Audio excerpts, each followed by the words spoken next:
اعوذ باللہ من الشیطان الرجیم بسم اللہ الرحمن الرحیم ان الذین آمنوا وعملوا الصالحات سیجعل لهم الرحمن ودا۔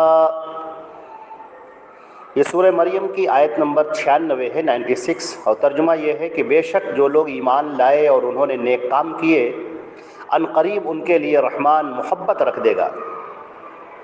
یہ آیت، یہ سورہ مریم مکے کے اندر نازل ہوئی، اور مکے کے اندر جس وقت یہ سورہ نازل ہو رہی ہے اس وقت مسلمانوں کے حالات بہت دگرگوں ہیں، بہت ان کو پریشان کیا جا رہا ہے، ستایا جا رہا ہے، اذیتیں دی جا رہی ہیں، ان پر لوگ طعنے دے رہے ہیں اور ان پر کو برا بھلا کہہ رہے ہیں، ان کا مذاق اڑا رہے ہیں، اور اپنی زبان سے کہتے ہیں ذرا دیکھو ان لوگوں کو، یہ جو چیتھڑے لٹکائے ہوئے گھوم رہے ہیں اور ان کا کوئی مقام نہیں ہے سوسائٹی میں، سماج میں ان کا کوئی اونچا مقام حاصل نہیں ہے، غلام لوگ ہیں، کمزور لوگ ہیں، دولت سے بھی پیسوں سے بھی اکثریت ان کی جو ایمان لانے والی ہے یہ کمزور لوگ ہیں، اور یہ ہمارے مقابلے پر آ گئے، یہ ہمارے معبودوں کے مقابلے پر آ گئے، اور یہ کہتے ہیں کہ اللہ کے علاوہ کوئی دوسرا کوئی معبود ہے ہی نہیں، بس ایک اللہ کی عبادت کرو، باقی ہمارے معبودوں کو یہ کچھ نہیں سمجھتے ہیں۔ تو یہ کیا سمجھتے ہیں؟ یہ ذلیل اور خوار لوگ ہیں۔ تو اس طرح سے ان کے اوپر طنز کیا جاتا تھا۔ اللہ رب العزت نے یہاں پر جو بات ارشاد فرمائی ہے کہ بے شک جو لوگ ایمان لائے ہیں اور یہ جو نیک کام کرنے والے ہیں، عمل صالح سے اپنے آپ کو مزین کرنے والے ہیں، ان کے لوگوں کے دلوں میں ان کے لیے محبت رکھ دی جائے گی۔ آج جن کے اوپر تم طنز کر رہے ہو، جن کو برا بھلا کہہ رہے ہو، کل وہ دن آئے گا کہ ان کے نام پر لوگ اپنی جانیں قربان کرنے کے لیے تیار ہو جائیں گے، ان کی محبتیں لوگ اپنے سینوں کے اندر بسائیں گے، اور ان کی عظمتوں کے ترانے گائیں گے، ان کی محبت، ان کی جانثاری، ان کی وفاداری اور ان کے ایمان کے لوگ چرچے کریں گے۔ ان قریب ایسا ہونے والا ہے۔ اور پھر اس کے بعد اللہ رب العزت نے حالات کو تبدیل کر دیا، اور آپ دیکھتے ہیں کہ صحابہ کرام کا کہ وہ پوری جماعت، مقدس جماعت، کہ روئے زمین نے انبیاء کرام کے بعد اتنی مقدس کوئی جماعت نہیں دیکھی، اتنے نیک، اتنے صالح لوگ، اور اللہ رب العزت نے کیسے ان کی عزتیں بلند فرمائیں، کیسے لوگوں میں ان کو نیک نام کیا، اور کیسے ان کی محبت، ان کی عقیدت لوگوں کے دلوں کے اندر جاگزی ہو گئی اور بیٹھی ہوئی ہے۔ تو اس آیت کا ایک مفہوم یہ ہے کہ عنقریب لوگوں کے دلوں کے اندر اللہ رب العزت ان کی محبتیں بٹھال دے گا۔ کس کے لیے؟ یہ بات ہے ہر ایمان والے کے لیے، اور اس شخص کے لیے جو نیک عمل کرنے والا ہے، ہر اس شخص کے لیے۔ حدیث شریف کے اندر آتا ہے، بخاری شریف کی روایت ہے، حضرت ابو ہریرہ رضی اللہ تعالیٰ عنہ ارشاد فرماتے ہیں کہ اللہ کے پیارے رسول صلی اللہ علیہ وسلم نے فرمایا، جب اللہ کسی بندے سے محبت کرتا ہے تو جبریل امین کو بلاتا ہے اور اس سے کہتا ہے کہ جبریل، میں فلاں بندے سے محبت کرتا ہوں، تم بھی اس سے محبت کرو۔ اور پھر جبریل امین آسمان پر کہتے ہیں، فرشتوں سے کہتے ہیں کہ اللہ رب العزت فلاں بندے سے محبت کر رہا ہے، تم بھی اس سے محبت کرو۔ چنانچہ آسمان والے اس سے محبت کرنے لگتے ہیں۔ اس کے بعد ثم یوضع له القبول فی الارض، اور اس کے بعد زمین پر اس کی محبت اتار دی جاتی ہے، قبولیت اس کو عطا کر دی جاتی ہے، پھر دنیا کے لوگ بھی اس سے محبت کرنے لگتے ہیں۔ کتنا بڑا مقام ہے اس شخص کا، کتنا بڑا مرتبہ ہے اس شخص کا، اس اللہ کے بندے کا کتنا اونچا مقام ہے کہ جو ایمان والا ہے، جو نیک کام کرنے والا ہے، کہ اس سے اللہ رب العزت محبت کرتا ہے۔ اور نہ صرف یہ کہ اللہ رب العزت کی محبت سب سے بڑی، سب سے بڑھ کر ہے، اور اللہ کے حکم سے سارے فرشتے اس سے محبت کرتے ہیں، دنیا کے انسان اس سے محبت کرتے ہیں، مگر شرط یہ ہے کہ وہ ایمان والا ہو، اللہ پر ایمان لانے والا ہو، اللہ کے پیارے رسول نے جو کچھ بھی بیان کیا ہے اس سب پر ایمان لانے والا ہو، اور عمل صالح کرنے والا ہو۔ عمل صالح کیا ہے؟ عمل صالح کے لیے دو بنیادی شرطیں ہیں۔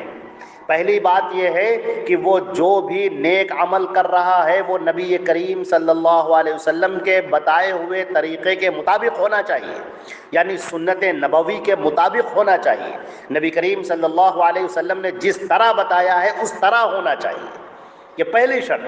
اور دوسری شرط یہ ہے کہ اخلاص کے ساتھ ہونا چاہیے، اس کے اندر ریاکاری نہ ہو، دکھاوا نہ ہو، لوگوں کے لیے شہرت کی طلبی نہ ہو، لوگوں میں بڑا بننے کا شوق نہ ہو، اپنے نام کی اس کی فکر نہ ہو، بلکہ وہ کام اللہ کے لیے کرنے والا ہو، اللہ کے رضا کو حاصل کرنے کے لیے، اللہ کی خوشنودی کو حاصل کرنے کے لیے کام کرنے والا ہو.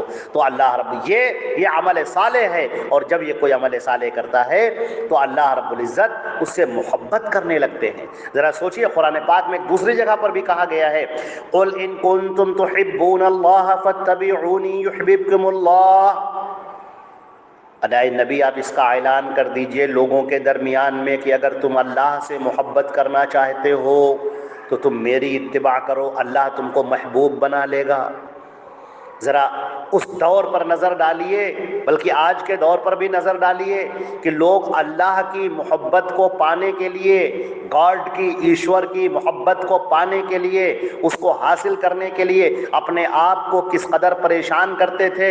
کوئی دلدل میں کھڑا رہتا تھا، کوئی پانی میں بھیگتا رہتا تھا، کوئی نہاتا نہیں تھا، کوئی درختوں کے اوپر جا کر الٹے لٹک کر عبادتیں کیا کرتا تھا اور یہ سمجھتا تھا کہ ہم کو اللہ مل جائے، اللہ کی رضا مل جائے، اللہ کی خوشنودی مل جائے، اللہ کی معرفت حاصل کرنے کے لیے، اس کو پانے کے لیے اس طرح کی اپنے آپ کو مشقت میں ڈالتے تھے.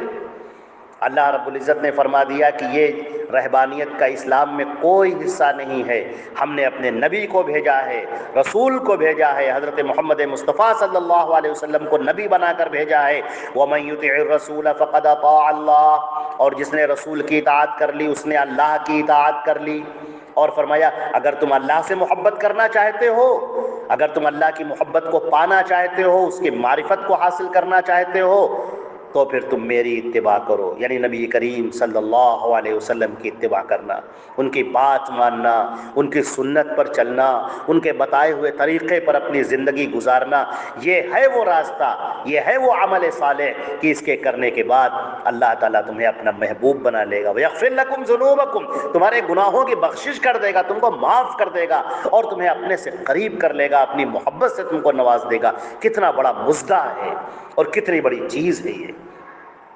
فرمایا کہ جو ایمان والے ہیں، جو ایمان لائے اور انہوں نے نیک کام کیے. دیکھیں، ایمان لانے کے بعد نیک کام کرنا، یہ دنیا عمل کی جگہ ہے، یہ دنیا دار الامتحان ہے. یہاں پر انسان اپنا عمل پیش کرتا ہے.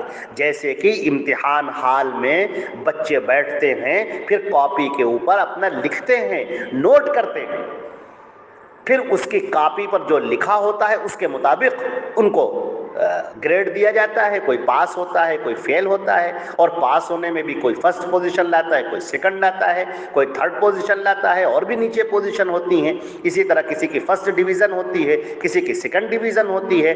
تو یہ اعمال کے لحاظ سے ہوتا ہے. اسی طرح دنیا میں ہم لوگوں کو جو رکھا گیا ہے وہ پہلی شرط یہ ہے کہ ہم ایمان لائیں اور ایمان لانے کے بعد عمل صالح کریں. یہ جو ہم عمل صالح کریں گے، یہ جو ہم نیک کام کریں گے، ان نیک کام کے ذریعے سے پھر اللہ رب العزت ہمیں وہ جنت عطا فرمائے گا جس کے 100 سے زیادہ درجات ہیں، 100 سے زیادہ جس کے طبقات ہیں. اور اب قرآن پاک نے کہا ہے کہ جزاء بما کنتم تعملون. یہ تمہارا بدلہ ہے جو تم دنیا میں کیا کرتے تھے. تم دنیا میں جو عمل کرتے تھے، اپنی خواہش کو روک کر، اپنے آپ کو پریشانی میں ڈال کر، اور یہ کہ اللہ کو خوش کرنے کے لیے، اللہ کو راضی کرنے کے لیے نبی کریم صلی اللہ علیہ وسلم کے طریقے پر بتائے ہوئی عبادت کو کرتے تھے اور ان کی روشنی میں، ان کے احکامات کی روشنی میں اپنی زندگی گزارتے تھے. آج اس عمل کا تمہیں وہ بدلہ ملے گا جو تم نے کبھی سوچا بھی نہیں ہوگا. حدیث شریف کے اندر آتا ہے کہ وہ تمہیں بدلہ ملے گا ما لا عین رأت ولا اذن سمعت ولا خطر علی قلب بشر.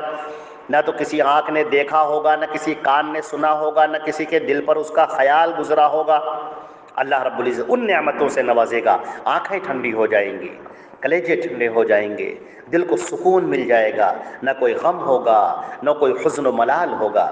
تو یہ محبت وہ ہے جو اللہ رب العزت دنیا میں اتار دے گا. تو جن کو تم برا سمجھ رہے ہو، جن کو تم حقیر سمجھ رہے ہو، ان کی محبت لوگوں کے دلوں کے اندر آ جائے گی جب یہ عمل کرنے والے، ایمان والے اور عمل صالح والے ہو جائیں گے. اس کی ایک تفسیر یہ بھی بیان کی گئی ہے کہ آپس کے اندر ان کی اس قدر محبت ہوگی کہ تم اس کو اندازہ بھی نہیں کر پاؤ گے، ایک وہ کہاں حضرت بلال حبشی اور کہاں فارس کے اور ایران کے حضرت سلمان فارسی رضی اللہ تعالی عنہ، اور جب یہاں آتے ہیں تو حضرت عمر فاروق ان کو سیدنا سیدنا کہتے ہیں، میرے آقا کہتے ہیں۔ حضرت بلال کی محبت لوگوں کے دلوں میں کس قدر جاگزی ہو گئی ہے، یہ صحابہ کرام آپس میں کس قدر محبت کرنے والے ہیں، یہ ایمان والے آپس میں کس قدر محبت کرنے والے ہیں۔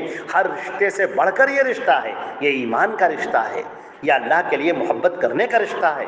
چنانچہ اس کی یہ بھی ایک تفسیر بیان کی گئی ہے کہ اللہ رب العزت آپس میں ان کے اندر ایسی محبت رکھ دے گا جس کی کوئی نظیر نہیں ہوگی۔ پہلے والے مفہوم کو زیادہ تر مفسرین نے بیان کیا ہے، اور حدیث شریف سے بھی اس کی زیادہ تائید ہوتی ہے، کہ جس میں اللہ نے فرمایا ہے کہ اللہ رب العزت جب کسی بندے سے محبت کرتا ہے تو جبریل امین سے کہتا ہے کہ تم اس سے محبت کرو، پھر جبریل امین اس سے محبت کرتے ہیں، پھر آسمان میں وہ صدا دیتے ہیں، پھر تمام فرشتے اس سے محبت کرنے لگتے ہیں، اور اس کے بعد زمین پر اس کی محبت اتار دی جاتی ہے، اور اللہ کے دوسرے بندے بھی اس سے محبت کرنے لگتے ہیں۔ معلوم یہ ہوا کہ جو اللہ کی راہ پر چلتا ہے، جو نبی پاک صلی اللہ علیہ وسلم کی سنتوں پر چلتا ہے، جو اللہ کو راضی کرنے کے لیے کام کرتا ہے، جو اللہ کو خوشنودی کے لیے کام کرتا ہے، جو اخلاص کے ساتھ کام کرتا ہے، اللہ رب العزت اسے اپنی محبت سے نوازتے ہیں۔ اللہ رب العزت ہمیں اور آپ کو اپنی محبت عطا فرمائے، اور اللہ رب العزت تمام مسلمانوں کے اعمال کو بہترین بنائے، مزین فرمائے ان کو ایمان اور عمل صالح سے، اور پوری دنیا کے اندر اللہ رب العزت اپنی خیر اور اپنی برکتیں اور اپنی رحمتیں نازل فرمائے۔ والسلام علیکم ورحمۃ اللہ وبرکاتہ۔